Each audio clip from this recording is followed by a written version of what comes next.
Be kind, rewind videos. All right, man. So, oh man, today we're talking. Let's get into it, brother. On me. Lean on me. Man, and for a lot of people who may not know this, man, even though he had been around for a while, Morgan Freeman, this was actually his first leading role in a film. Where he played Principal Joe Clark. Joe Clark. Joe Clark, man. Crazy Joe. Crazy Joe, man. But I mean, the movie opens up with him at this same school, but back in like the 60s, 70s. Yeah, it was somewhere up in there. Yeah, somewhere up in there, because, you know, he got on the die sheet. Yeah, it was like Afro, probably late 60s, early 70s. The movie opens up, and he's there, and the school at this time is a predominantly white school, or not even just predominantly white. It was a white school. Right. It was an all-white school, and so you see him in the class, and he's teaching, and you see the students are interacting, they're learning. Actually, they're doing some kind of little speed drill with the kids in the beginning of the movie, and then you see, you know, they had started a teachers union at the school, and so they were trying to get more, I don't know if it was more money or just more resources or whatever the case may have been, but then you see the other teachers actually turn on him and Robert Guillaume's character, and Joe, being Joe, you know, told them what they could do, and you know, and then so after that, Joe Clark leaves Eastside High. He goes to a different school, but then now the movie morphs into the present day, and now Eastside High is a all-black high school in Paterson, New Jersey. This takes place in Paterson, New Jersey, and you see the school is full of graffiti. I mean, there are a few thousand students at this school, and it is just straight chaos. It is. Straight chaos. I mean, they're fighting in the hall. One girl in one of the scenes when the school transition, they're in the bathroom, and they start beating this girl, and they start stripping her clothes off, and she runs out into the hallway, and you see one of the what you find out later is the assistant principal at the school tries to cover her up, and while she's doing that, one of the young boys trying to hit on the assistant principal. I mean, it's just crazy. A lot of chaos. Nothing but chaos, man. And, you know, the one person they think can come in, well, it wasn't, I don't even know if they thought that he could really turn it around, but I think it was like one of those things, like he was the only person that would probably be willing to take on the job. Well, I want to say Robert Guillaume's character, Dr. Napier, he believed it, who was the school superintendent for that area, really thought that he could come in and take over and get the school back to where it was, because the state was threatening to come in and take over the school because of the failing test scores. You know, they couldn't pass a basic skills test. And I think it was at like 30% before he got there, had only passed. And Robert Guillaume's character told the mayor, you know, hey, I only know one guy that could come in and do this. And the mayor definitely did not want him to come. Definitely didn't want him to come. So, and Mr. Clark got in there, you know, he even told us, the teachers, you know, he was like, you've done it your way for years. That's right. And they can barely pass a minimum basic skills test. That's right. That means they can hardly read. Man, I'm telling you, man, all your acting skills are coming out great, man. I think you've been practicing on me. I think you really been practicing. You got a role coming up? No, I ain't got no role coming up. Oh, okay. Man. But nah, man, he said they could barely read. Yeah, man, you know, barely read, man. You know, and you know, he told Mr. Darnell that he was demoted. Mr. Darnell was the football. He was the football coach. Football coach. He told him, I'm tired of our team losing. Now, I'm like this now. You come into this school, and one of your first things is you want to get out all the drug dealers and all the drug users, but you worried about the football team. Well, he was trying to change the image of the entire school. Truly. The entire school, because it starts it's everywhere. everything is It's affected. all around. Everything is affected. You know, the cleanliness of the school, Yes. like everything. He wanted the school to be cleaned Yeah. up. Like the students were gonna help. Yeah. That way in detention were gonna help up Yeah. out, and you know, he wanted the school to stop losing. Now, man, you know, to have what I think that first day when he had all those students standing on the Yep. stage, Yep. it was probably about what I think he said maybe like 300 students Yep. they had on that stage, and he told everybody to look up here at Yep. this stage, and he called them all kind of names, and Yeah. then turned around and told them they was expelled. But he didn't say expelled. He said, what did he say? Expurgated. Expurgated. Yeah. And what was so funny to me is with a school failing and the children can't read, Yep. you use a word like expurgated, and everybody on the stage understood what you meant. Everybody knew what you meant, because as soon as he said expurgated, they was like, what? What? They started Get losing me it, out of here. So how do you know what the word expurgated means? We don't know. We don't know. But that was funny to me. He said, "Welcome to the new Eastside High." That's right, man. So I mean, it is, you know, Great film. great film, man. And one of my favorite scenes, man. One of the young men that was kicked out, from the school. Yeah. Sam's. Man. He wanted to have a conversation with Mr. Clark because he Lord. couldn't go home and tell his mom that he got kicked out of school. That's right. And so Mr. Clark says, like, what's your name, son? You know, and they start having a conversation. Yeah. And he takes him up to the rooftop. And they started talking, man. Yeah. You know, and Sam's was like, you know, he wanted to get back in school. Yeah. Mr. Clark was like, you know, like, what's your name, son? He tells him his name. And he was like, so did you tell your father? You know? No, sir, my father no longer lives with us. So you gonna use that? You just go around feeling sorry for yourself, son? So, Like, he's like, boy, go on, get out of here. yeah. And so what he told him, he said, you smoke crack. Yeah, he said, you smoke crack, don't you? Look at me, boy. Don't you smoke crack.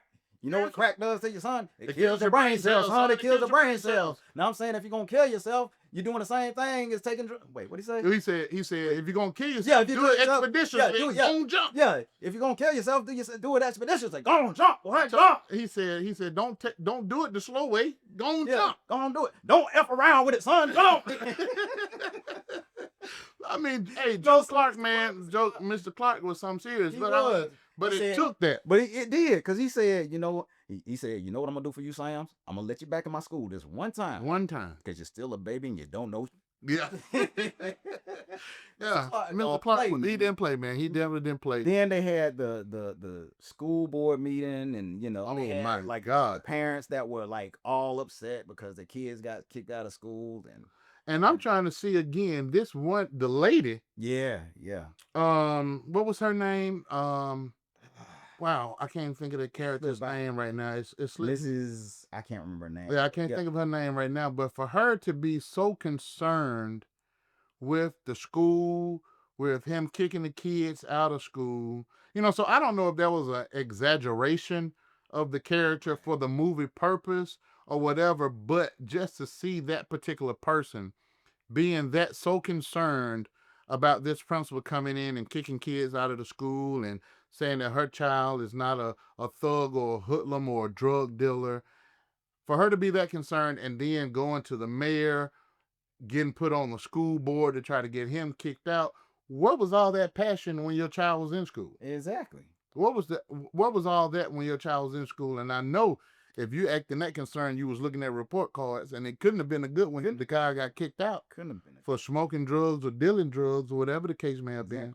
And that was one of the elements that Joe Clark was trying to keep out of the school. Yeah, he was trying to keep all of these things. Like whenever he saw someone bring something, and like someone was able to get into the school, and so he made a decision to put chains and locks on the door. Yeah, that's when Kid Ray got beat up. Yeah, Kid Ray got beat up, and like he made a decision, and so that's what they did, which was against the school code. Yeah, definitely. You shouldn't have. Yeah, shouldn't have been locking the doors. But and they had a press conference, and he told them, well, they used to call me Crazy Joe. Well, now you can call me Batman. He had the bat in his hand. He had the bat in his hand. You know, man. Yeah, that was Crazy Joe. Yeah, that was Crazy Joe, man. You know, now another scene, you know, because him and Dr. Napier, they had been friends ever since, you know, the early days when they were teaching in school before Joe went off and then came back and become the principal, and Yeah. Dr. Napier became the superintendent of schools. But when they're I don't know if they were at City Hall or wherever the case may have been, and they get into Yeah. a little heated argument or whatever, and Dr. Napier had to tell him, contrary to He popular said, but belief. first he said, you can kowtow, you will step and Yeah, fetch he told you because can it's the step way of the world. That's right. You're gonna step and fetch because it's the way of Way the of the world. world. Because contrary to popular belief, I'm the HNIC. He didn't say HNIC. Yeah, he actually said it. Yeah. But And Mr. Clark said, you think you bad. yeah, he said, now let's go get some lunch. Let's go get something. You think you bad. He said, now let's go eat. You think you bad. Classic, man. Classic movie, man. Yeah, man. Classic. But then, like, again, later on in the film, after Mrs. Elliott. Mrs. Elliott. No, Mrs. Elliott was the school teacher. She was the she was the music teacher. I cannot remember what her name was, but she had the police chief and the mayor and everybody come up to the school because he had chains on the doors. And when they were coming, Mr. Clark, he got on the bullhorn and said, Colt 10, put the chains on the doors, the enemy is here. Classic, man. Classic, Morgan Freeman man. was Classic, so good in this Yeah. film, man. I love that film, man. Man, what Sam said to the lady when they was walking Joe Clark out of the school, he said something. he said something to her. So He said something. go back and watch it if you don't remember what Sam said. Go back and watch that movie because Sam said something. But they end up taking Mr. Clark to jail. Yeah. And the students really rallied behind him. Yeah, They started protesting. Yeah.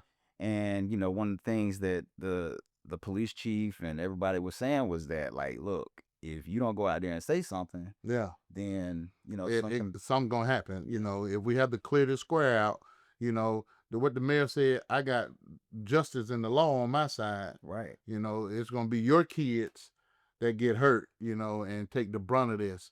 And they'll be the ones to get the blame for starting a riot or whatever the case may have been. So they convince him to go out there. And before he goes out there, this one character, I can't think of her name again, she's sitting there on a bullhorn trying to get the kids to calm down. And then the school clown, he comes up and he asks her to, give him the bullhorn. And he tells everybody to quiet down, quiet down. And then she's thinking that he's on her side at this particular point. And he said, calm down. She may have something to say. So let's chill out and let's listen to the loudmouth wench. Classic, man. That's such a great film, man. Yeah, man. He did turn the school around. They passed the basic minimum skills test. They did, man. So they learned how to read. Yeah, man. They learned how to read. Let me ask you this. Do you know the Eastside alma mater? The original or the one that it was changed to? He wanted everybody to learn that school song. Yeah, he wanted to learn it in English and in Spanish. Yep. So do you want the one that Miss Elliott was supposed to teach them, or the one that Miss what was her name? The one that took Miss Elliott's spot. I can't think of what her name is either. Man, I can't believe that. Because he told her to take a bow. Take a bow. Now, almost. That's right. So yeah, I know it. Yeah. Fat East Side. That's how you do it like it's supposed to be done. Fat East Side. I'm not gonna do it. I tell you, I don't get royalties for singing on this show, man. So no, I can't do it. But man, yeah. But I mean, honor, yeah. Lend our hearts and hands to help increase thy fame. Go hit it. You're supposed to hit the ooh Lord. You're supposed to hit it. Right? It's that Fair Eastside High. Oh man, Fair Eastside High, man. Come on. I mean, let me ask you this question. Did this movie at all make you feel emotional?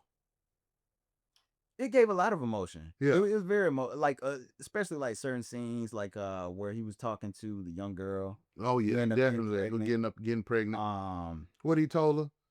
She said it wasn't something that she was trying to do, and he said the girls never do. Said that y'all always trying to do something or prove that you can do something, and that was something that right there stuck out. Yeah. As far as saying that, being a young girl in the inner city or from the ghetto, whatever you want to call it, and don't think that you have anything to contribute to this world or to this society, or that your life is going to amount to anything.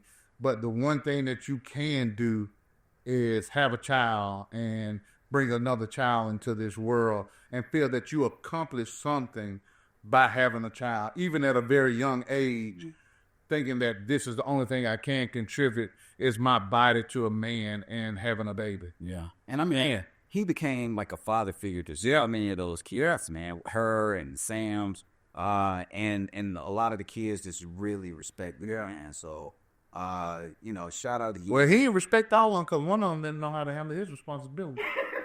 Yeah, he didn't. He didn't know how to handle his responsibility. He didn't take care of his responsibility. He said, you know, the one thing about Mr. Clark, he was the only kid at the school that taught proper. And he was a school president. He was a school president. You know, the one thing about Mr. Clark is Mr. Clark, he what did he say? He said, he believes in us. He don't believe in you because you don't take care of your responsibility.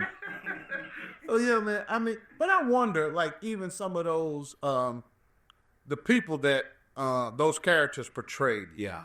I wonder, like now, like what their life is, and how their children and grandchildren, you know, some of the things that they may be doing in their lives now, and all that stuff, man, is thanks to Joe Clark. Yeah. Yeah. You know, so many lives were changed for the better, and that subsequently helps, you know, change generations because of what this one man decided to do. He passed away a few years back. Yeah, he did. He did pass away 3 years ago. But man, definitely left a lasting legacy, and this film will forever carry on his name. Yes. You know, and the work that Morgan Freeman and all of the cast, man. Yeah. They were all great. Yeah. Man, such a great film. Like, if you guys haven't had a chance to watch Lean on Me, I don't know where you've been. Yeah. But you gotta watch Lean on Me. Yeah. So if you haven't seen it in a long time, please go back. Yeah, go back and watch it. And again, it was Morgan Freeman's first role as a leading man. So check that out, man. And he's gone on to have such a career. Man, and yeah, man. Yeah, man. He went from Crazy Joe to God. Yeah, that's right. He went from Crazy Joe to playing God. And he's the voice of God. He's the voice of God. He was the voice of God. Yeah, Morgan Freeman. Morgan Freeman. Yep. Wow.